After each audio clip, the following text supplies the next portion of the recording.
South Carolina bill would ban stingray spying. Hinder federal surveillance program. Columbia, South Carolina, December 19, 2016.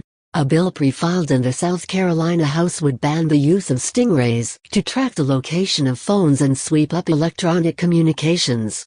The proposed law would not only protect privacy in South Carolina, but would also hinder one aspect of the federal surveillance state. Representative J. Todd Rutherford, Deer Richland, pre-filed House Bill 3286, H.3286, on December 15. The legislation would prohibit any state or local law enforcement agency in South Carolina from purchasing cell site simulators, commonly known as stingrays. These devices essentially spoof cell phone towers, tricking any device within range into connecting to the stingray instead of the tower.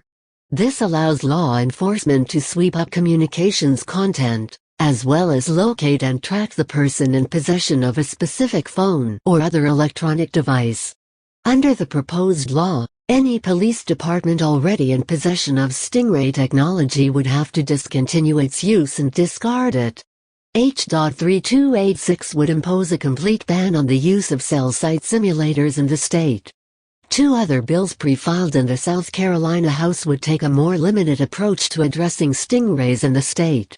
Rutherford also pre-filed House Bill 3285, H.3285. The legislation would prohibit law enforcement agencies from purchasing stingrays from any company that requires a non-disclosure agreement. Since such agreements appear to be standard in the industry, the proposed law could stop state and local police from purchasing stingrays altogether. At worst, it would increase the level of transparency surrounding these surveillance devices.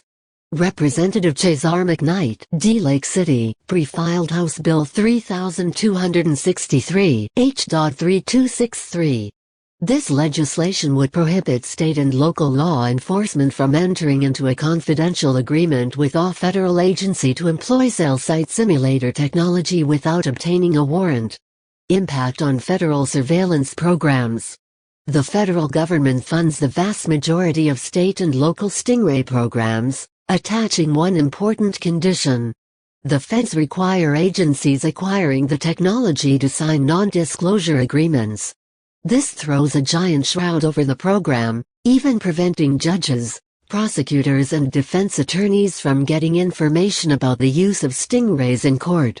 The feds actually instruct prosecutors to withdraw evidence if judges or legislators press for information. As the Baltimore Sun reported in April 2015, a Baltimore detective refused to answer questions on the stand during a trial, citing a federal non-disclosure agreement. Defense attorney Joshua Inslee asked COPWATCH about the agreement. Does this document instruct you to withhold evidence from the state's attorney and circuit court, even upon court order to produce? He asked. Yes, COPWATCH said. As PrivacySOS.org put it, the FBI would rather police officers and prosecutors let criminals go than face a possible scenario where a defendant brings a Fourth Amendment challenge to warrantless stingray spying. The feds sell the technology in the name of anti-terrorism efforts. With non-disclosure agreements in place, most police departments refuse to release any information on the use of stingrays. But information obtained from the Tacoma Police Department revealed that it uses the technology primarily for routine criminal investigations. Some privacy advocates argue that stingray use can never happen within the parameters of the Fourth Amendment, because the technology necessarily connects to every electronic device within range, not just the one held by the target. And the information collected by these devices undoubtedly ends up in federal databases. The feds can share and tap into vast amounts of information gathered at the state and local level through a system known as the Information Sharing Environment, or ISE. In other words, stingrays create the potential for the federal government to track the movement of millions of Americans with no warrant, no probable cause, and without the people even knowing it. According to its website, the ISE provides analysts, operators, and investigators with information needed to enhance national security. These analysts, operators, and investigators have mission needs to collaborate and share information with each other and with private sector partners and our foreign allies. In other words, EYES serves as a conduit for the sharing of information gathered without a warrant. The federal government encourages and funds Stingrays at the state and local level across the U.S., thereby undoubtedly gaining access to a massive data pool on Americans without having to expend the resources to collect the information itself. By placing restrictions on Stingray use, state and local governments limit the data available that the feds can access.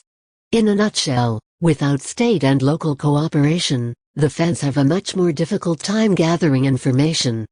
Passage H.3286 would represent a major blow to the surveillance state and a win for privacy. Passage of either of the other two bills would also hinder the use of Stingrays in South Carolina.